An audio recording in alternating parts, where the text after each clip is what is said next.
Jhansi police को मिली बड़ी सफलता, जहां चिरगांव थाना पुलिस व स्वाट टीम ने रामनगर तिराहे पर चेकिंग के दौरान 210 किलोग्राम गांजा के साथ एक तस्कर को किया गिरफ्तार, जिसने डीसीएम में चोकर के नीचे छुपा रखा था गांजा और उड़ीसा से ले जा रहा था पंजाब। मुखबिर की सूचना पर पुलिस ने दबिश देकर मामले का कर दिया खुलासा। पकड़े गए गांजे की लगभग 82 लाख रुपए बताई जा रही है अनुमानित कीमत। आरोपी के खिलाफ चिरगांव थाने में एनडीपीएस एक्ट के तहत केस दर्ज करते हुए जेल भेजे जाने की कार्यवाही की शुरू।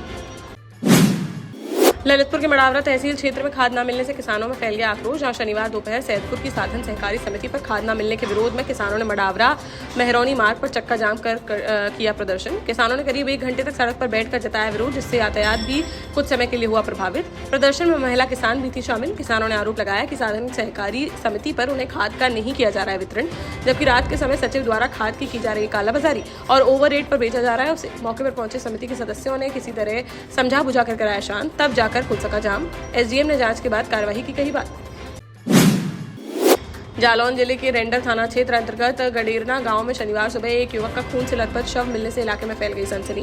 ग्रामीणों ने गांव के अंदर बने एक मंदिर के पेड़ के नीचे खून से लथपथ शव देखा तो तुरंत पुलिस को दी इसकी सूचना। मौके पर पहुंची रेंडर थाना पुलिस ने घटनास्थल का किया निरीक्षण। मृतक की 30 वर्षीय लला सिंह पुत्र देवीदीन निवासी गडेरना के रूप में हुई पहचान। स्थानीय लोगों के अनुसार बीती देर रात गांव में कुछ युवकों के साथ चल रही थी शराब पार्टी। बताया जा रहा है कि उसी दौरान किसी बात को लेकर हुआ आपसी विवाद, जिसके बाद इतना बढ़ गया मामला कि मारपीट के दौरान लला की हो गई मौत। घटना के बाद आरोपी हो गए फरार। पुलिस ने शव को पोस्टमार्टम के लिए भेजकर मामले की जांच की शुरू। टीकमगढ़ के देहात थाना क्षेत्र से एक 10 साल का युवक विशाल रजक 25 सितंबर से है लापता, जिस पर शनिवार को एसपी दफ्तर पहुंचे परिजन और पुलिस पर शिकायत दर्ज न करने का लगाया आरोप। उन्होंने विशाल को बंधक बनाए जाने की जताई आशंका। पीड़ित परिजनों ने कार्यवाही कर विशाल को जल्द से जल्द पता लगाए जाने की लगाई गुहार। दमोह जिले में सामान्य वर्ग के लोगों द्वारा एक ओबीसी वर्ग के व्यक्ति को पैर धोकर पानी पिलाने के मामले में एक बार पुनः हुई सुनवाई, जिसमें आरोपी अनुज पांडे सहित अन्य की ओर से याचिका की गई दायर। जस्टिस विवेक अग्रवाल और जस्टिस AK सिंह की डिवीजन बेंच ने मुख्य मामले के साथ संलग्न कर दमोह एसपी और कलेक्टर से शपथ पत्र पर मांगा है जवाब। सुनवाई के दौरान राज्य सरकार की ओर से बताया गया कि कोर्ट के पूर्व निर्देश के अनुसार 5 आरोपियों पर की गई है NSA की कार्यवाही। कोर्ट ने एक न्यूज चैनल और यूट्यूब चैनल को भी जवाब के लिए किया है तलब। अब 28 अक्टूबर को होगी अगली सुनवाई। झांसी में दीपावली और छठ पूजा पर पूर्व उत्तर प्रदेश और बिहार जाने वाले यात्रियों की झांसी स्टेशन पर उमड़ने लगी है भीड़। ऐसे में किसी तरह की ना फैले अव्यवस्था, इसके लिए मंडल रेल प्रबंधक अनिरुद्ध कुमार ने व्यवस्थाओं के अपने हाथ में लिए कमान। साथ ही सभी कर्मियों की ड्यूटी का बढ़ा दिया है समय। शनिवार को मंडल रेल प्रबंधक अनिरुद्ध कुमार ने की पत्रकार वार्ता। इस मौके पर उन्होंने बताया कि यात्रियों की भीड़ को नियंत्रित करने के लिए स्टेशन पर RPF की एक कंपनी की जा रही है तैनात। इसके अलावा सभी वाणिज्य कर्मियों की छुट्टी रद्द कर दीपावली ड्यूटी पर लगाया गया है उन्होंने बताया कि अभी त्योहार के लिए 25 स्पेशल ट्रेनें की जा रही हैं संचालित, वहीं 7 ट्रेनों को रखा गया है रिजर्व में। अगर जरूरत पड़ती है तो फिर उन्हें भी 30 मिनट में चलाया जाएगा। महोबा में भारतीय किसान यूनियन ने कलेक्ट्रेट में 17 सूत्रीय मांगों को लेकर किया प्रदर्शन, जहां किसानों ने प्राकृतिक आपदाओं और आवारा पशुओं के प्रकोप से हो रहे आर्थिक नुकसान के संबंध में जिलाधिकारी को सौंपा मुख्यमंत्री योगी आदित्यनाथ संबोधित ज्ञापन। भारतीय किसान यूनियन के जिलाध्यक्ष ने बताया कि ये सभी पुराने मुद्दे जिन पर सरकार ने अब तक नहीं किया कोई कार्यवाही। प्रमुख मांगों में छोटे किसानों के सभी कर्ज माफ करना, स्मार्ट मीटर पर प्रतिबंध लगाना और फसल बीमा का पैसा सीधे किसानों के खाते में देना है शामिल। किसानों ने चिन्हित कर उन्हें पेंशन योजना का लाभ देने की है मांग। चेतावनी देते हुए कहा कि यदि जल्द ही इन मांगों को नहीं किया गया पूरा तो वह बड़े आंदोलन के लिए होंगे बाध्य। दतिया जिले की बड़ौनी थाना पुलिस ने 5 साल पुरानी गुमशुदगी के मामले का खुलासा करते हुए युवक की हत्या का किया पर्दाफाश। जहां पुलिस ने इंदौर से आरोपी फुफेरे भाई हनुमंत रावत को किया है गिरफ्तार, जिसने 2021 में अपने ममेरे भाई गोविंदा रावत की हत्या कर रायसेन जिले के एक मकान के सेप्टिक टैंक में दफना दिया था शव। पत्नी पर अवैध संबंध का शक था हत्या का कारण। पुलिस ने कंकाल बरामद कर आरोपी को भेज दिया है जेल। पुलिस पूछताछ में आरोपी हनुमंत ने अपना जुर्म स्वीकार करते हुए बताया कि उसे शक था कि उसकी पत्नी पर गोविंदा की गलत नजर, जिस कारण उसने उसकी हत्या की बनाई योजना। जनवरी 2021 में गोविंदा के साथ बैठकर पी शराब, फिर नशे के दौरान उसने मौके पाकर उसका गला दबाकर कर दी हत्या और घर में बने सेप्टिक टैंक में शव डालकर ऊपर से सीमेंट से बंद कर दिया ताकि किसी को नहीं चल सके पता। इसके बाद वह परिवार सहित आकर रहने लगा था इंदौर में। आरोपी की निशानदेही पर टैंक की खुदाई कर उसके मानव कंकाल के अवशेष किए गए बरामद। झांसी SSP BBGTS मूर्ति द्वारा पुलिस लाइन में रिक्रूट आरक्षियों के साथ रंगोली प्रतियोगिता का किया गया आयोजन। इस दौरान हर्षोल्लास के साथ मनाया गया दीपावली का पर्व। अंत में SSP द्वारा सभी को मिष्ठान, आतिशबाजी व उपहार वितरित कर दीपावली की दी गई शुभकामनाएं। देश का जाना माना सैनफिन ग्रुप आपके लिए फिर लाया है झांसी में वास्तु के हिसाब से फ्लोर प्लान सहित एक शानदार टाउनशिप। जिसमें सुरक्षा की दृष्टि से सीसीटीवी, एक ही ग्रैंड गेट से एंट्री और एग्जिट, चौड़ी सड़कें, parking, car wash area, senior citizen and international fountain parks, swimming pool, gym, badminton, tennis आदि courts, school, hospital, shopping mart आदि कई सुविधाएं। इसीलिए तो हम झांसी में लोगों की पहली पसंद। 12 साल पहले अपने स्टार्टअप के साथ ही योग्य नेतृत्व, अनुभवी टीम और सक्षम सेंट्रलाइज और उत्तरदायी प्रबंधन के बल पर सबको घर गुणवत्ता के साथ समय पर घर की योजना के तहत सैनफिन समूह ने बहुत ही कम समय में 1500 से ज्यादा यूनिट्स को दिया है कब्जा। समय पर डिलीवरी से हमारे ग्राहकों में बढ़ा है विश्वास और मिली है संतुष्टि।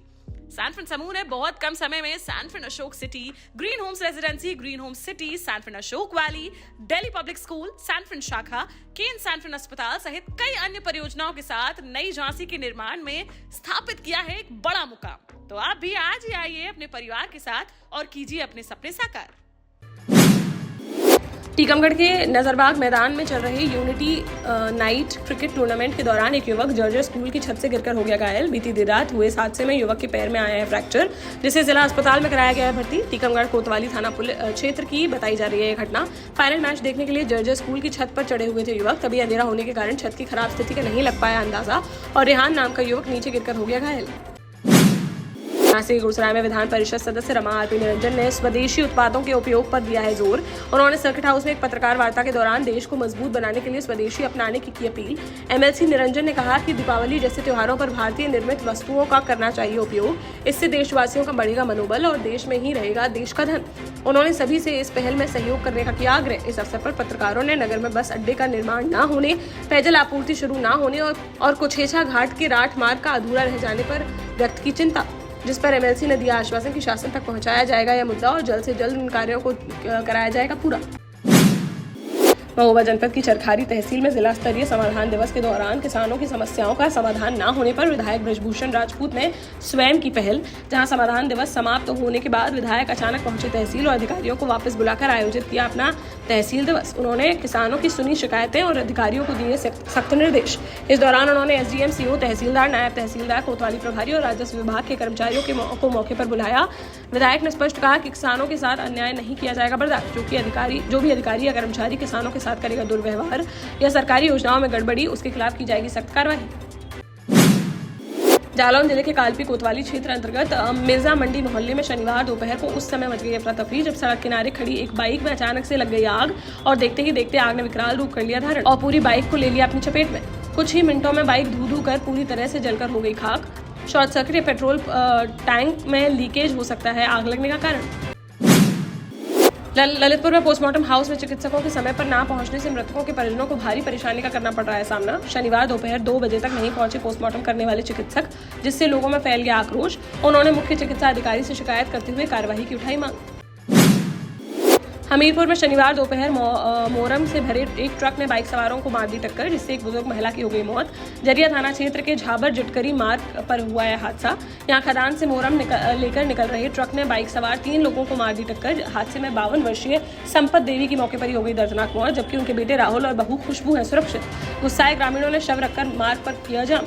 मौके पर पहुंची पुलिस ने काफी मशक्कत के बाद लोगों को समझा बुझाकर कराया शांत, तब जाकर खुल सका जाम। पुलिस ने शव को पोस्टमार्टम के लिए भेजकर आरोपी ट्रक चालक की तलाश की शुरू।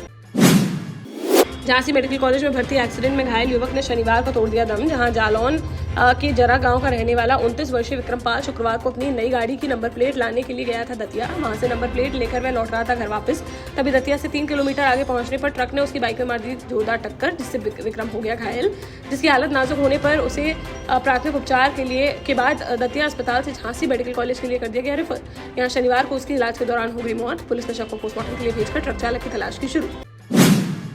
हमीरपुर जनपद के सरीला तहसील स्थित जरिया थाना क्षेत्र के एक गांव में 3 बहनों के साथ दुष्कर्म का मामला आया सामने, जहां पीड़िताओं के पिता ने संपूर्ण समाधान दिवस में जिलाधिकारी को दी लिखित शिकायत, जिसमें उसने बताया कि 12 अक्टूबर को अपनी पत्नी, भाई और भाभी के साथ एक रिश्तेदारी की मृत्यु के कारण चित्रकूट गए थे। वे घर पर उसकी 2 बेटियां, एक बेटा और भाई की एक बेटी व एक बेटा थे मौजूद। आरोप है कि 13 अक्टूबर की रात घर की दीवार फांदकर घर में घुसाए गांव के 3 युवक, जिन्होंने घर में मौजूद उसकी 2 पुत्रियों और भतीजी के साथ किया दुष्कर्म और जान से मारने की दी धमकी। जरिया थाने में शिकायत दर्ज कराने की कोशिश, लेकिन नहीं हुई कोई सुनवाई। तब जिलाधिकारी से लगाई मदद की गुहार। वहीं जरिया थाना प्रभारी ने बताया कि संदिग्ध है पूरा मामला और प्रेम प्रसंग से जुड़ा है मामला। उन्होंने कहा कि प्रारंभिक जांच में यह बात आई है सामने कि युवकों के परिजनों ने से समझौता न हो पाने के कारण इस प्रकार के लगाए गए हैं आरोप। मामले की जांच पड़ताल में जुटी पुलिस।